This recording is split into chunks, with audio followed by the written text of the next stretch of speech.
Prieš ketvirtį amžiaus Nobelio premijos laureatas garsus Amerikos ekonomistas Miltonas Friedmanas įrodinėjo, kad vienintelė verslui tenkanti atsakomybė yra pelno siekimas ir jo didinimas. Vis dėlto dabar situacija pasikeitė.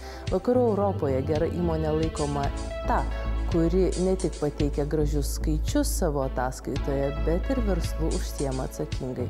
Atsakingas verslas, kas tai? Apie tai pasakojo žurnalistė Rūta Stalionytė. Pirmieji viešai ir garsiai apie socialiai atsakingą verslą, apie tai, kad verslininkai turėtų siekti ne tik pelno, 2004-aisiais pradėjo kalbėti Jungtinių tautų vystymo programos Lietuvoje atstovai. Dar po 4 metų įvyko pirmoji nacionalinio atsakingo verslo apdovanojimo ceremonija, kuri renkama socialiai atsakinga metų įmonė ir teikiamos nominacijos dar 3 kategorijose. Dabar tai prestižinių šalies verslo pasaulyje tapęs apdovanojimas, nors pažangesnės tiek didelės, tiek mažos lietuviško ar užsienio kapitalo įmonės ir iki tol stengiasi savo veikla būti socialiai atsakingos. Tik ne visada apie tai garsiai kalbama, sako pernai metų socialiai atsakingiausia įmonė užsienio įmonių kategorijoje pripažintos bendrovės vadovas. Tai aš nežinau vienos kompanijos, kuri pasakytų, kad jiems tas dalykas nerūpi. Ir visi kažką tai daro, tik tai galbūt yra mažiau tos reklamos, yra mažiau to kalbėjimo. Nėra tos sistemos, kuri kažkaip vienaip ar kitaip tą socialiai atsakingą verslą ir skatintų ir tuo pačiu skatintų keistis tą informaciją. Kiek įmonės veikla naudinga ne tik savininkui, bet ir įmonės darbuotojams?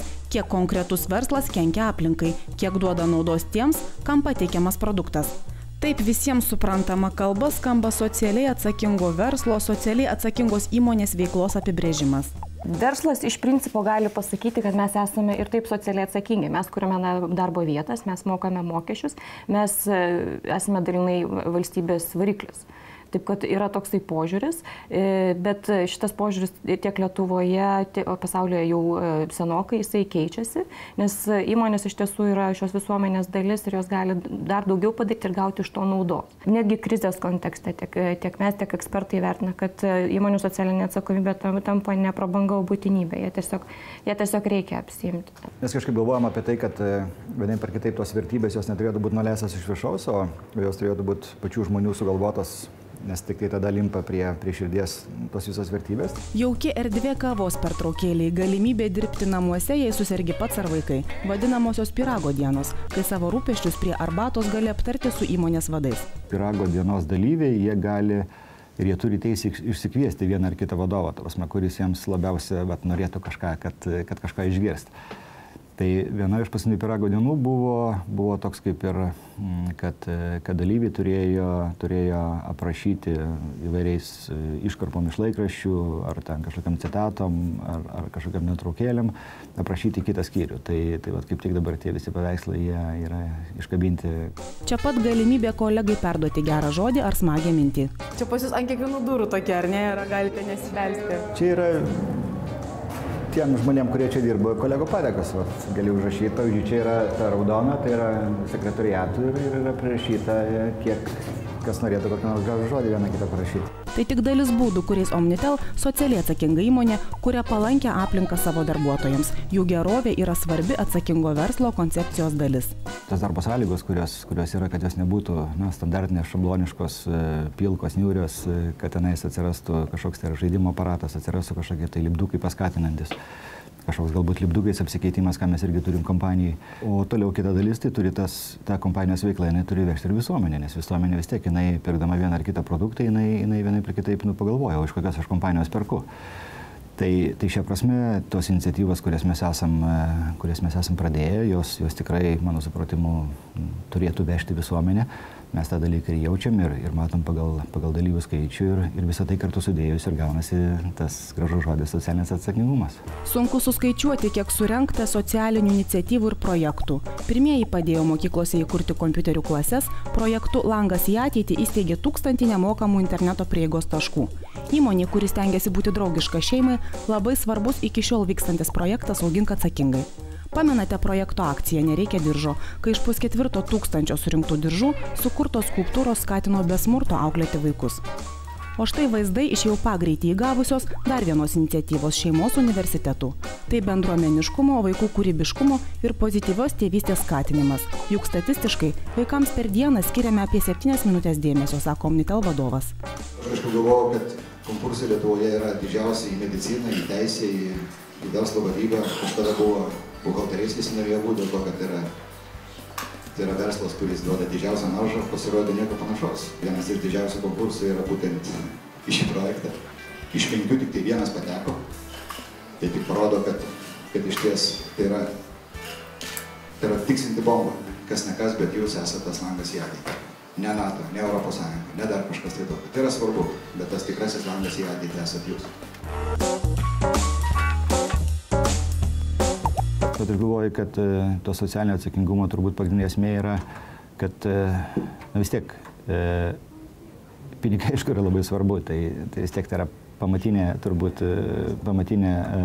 pamatinis tikslas kiekvienai pelno siekiančiai organizacijai, bet aš galvoju, kad kompanija nemažiau turbūt jaučiasi komfortabiliai, kada jaučia, kad tie darbai, kurie kompanija daro, yra svarbus visuomenė ir kad visuomenė jinai vienaip ir kitaip reaguoja į juos.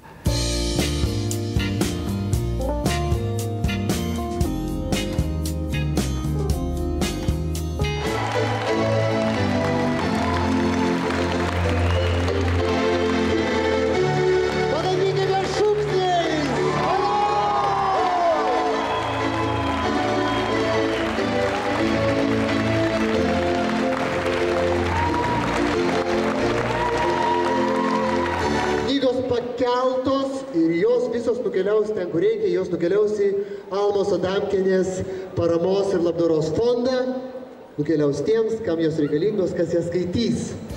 Beveik 1000 knygų prieš mėnesį pakeltų į orą, kad žmonės daugiau skaitytų. Visoje Lietuvoje jau džiugina globos įstaigose augančius vaikus.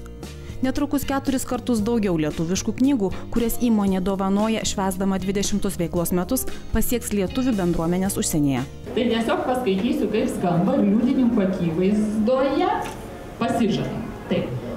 Perdavimo aktas Lietuvos Respublikos užsienio reikalų ministerijai. Gruodžio 2 diena.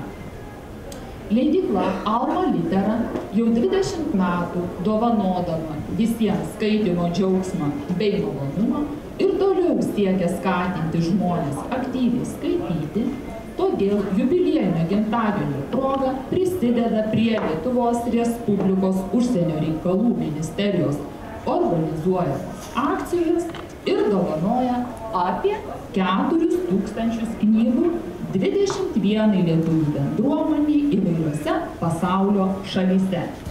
Tai tik kelios prasmingos iniciatyvos, kuriomis didžiausia Baltijos šalyse knygų leidybos ir prekybos grupė Alma Litera dovanoja žmonėms skaitymo džiaugsmą. Vadovas skaičiuoja, įvairių projektų metu per 5 metus jau išdalinta virš 300 000 knygų. Įvairiems labdaros fondams, vaikų namų ar rajono bibliotekoms, ligoninėms, visiems, kam reikia knygų, bet jų negali įpirkti. Ypač šios knygos reikalingos valstybės globojamiems vaikams ir jaunimui, kurių aprūpinimui vis trūksta pinigų, kad užaugtų geresniais žmonėmis. Tai yra pačios naujausios vaikams skirtos ir jaunimui knygos. Tai iš tikrųjų labai svarbi, nes senesnių knygų dar gaunam dovanų, žmonės atneša, o naujų tai iš tikrųjų jos yra labai brangios, o knygom pinigų tikrai neturim. Tikrai vaikai labai noriai ateina, ima knygelės, skaito, dalinasi, piešia piešinius apie tas knygelės įvairius ir tikrai dabar šiuo metu, kai neturėjom darbuotojo, kuris atsakingas būtų, tai problema. Vaikai bėga į kontorą, klausia, kada bus, kada mes skaitysim, kada galima ateiti. Tai vaikam tai svarbu.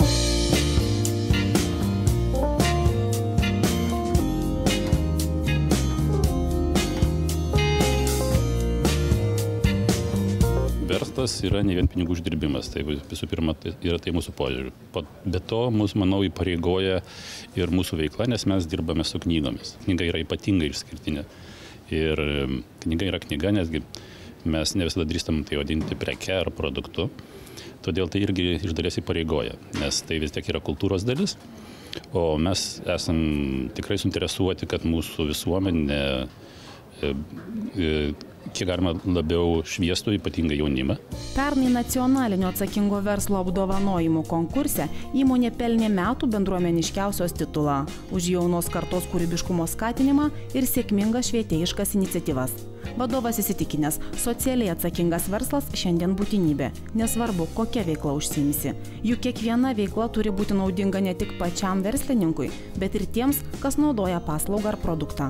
Juk verslas visuomenės pasaulio atspindys, o visiems norisi gyventi geresnėme pasaulyje. Mūsų tikslas yra ne vien uždirbti pinigus, bet skambės garsiai, bet skleisti tą šilumą, šviesą, pozityvą, įtraukti žmonės į pozityvią veiklą, į netgi teigiamą mąstymą, skatinti iniciatyvą. Mes nekėlėm savo tikslo gauti kažkokią tai prizą ar būti socialiai atsakingam. Mes paprasčiausiai darėm tą, ką mes norėjom, darėm tai, kas mūsų galva buvo reikalinga, tas, kas mums teikia patiems malonumam, daryti gerą, dalintis ir tada nereikės prašyti.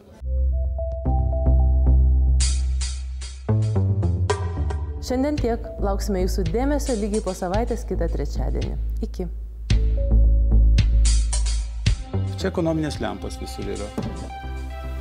Kai persukot viešbutyje lempas, ar pastebėjote elektros sąnaudos skirtumą? Taip, buvo, pavyzdžiui, mes jeigu mokam į mėnesį 60 000 už elektrą, tai jau buvo 54 000 litų į mėnesį už elektrą. Jau pasijuto tas viskas. O bulvių galėtume... Mes bandėm auginti. O Jėzus. Mumis tai, kadangi, žinai, chemijos nenaudojam, tai Koloradas taip užpuolė. Kad mes auginom, žinai, kad mums švedai buvo padovanoję tų fioletinių bulvių. Kadangi čia buvo kada prezidentas Suomijos, tai mums jie atvežė, čia bulvių darė ir mums paliko. Mes pradėjome auginti jas. Nu tai ką, tu net Anė su rankom rinkdavom po litrą Kolorado vabalų, žinai.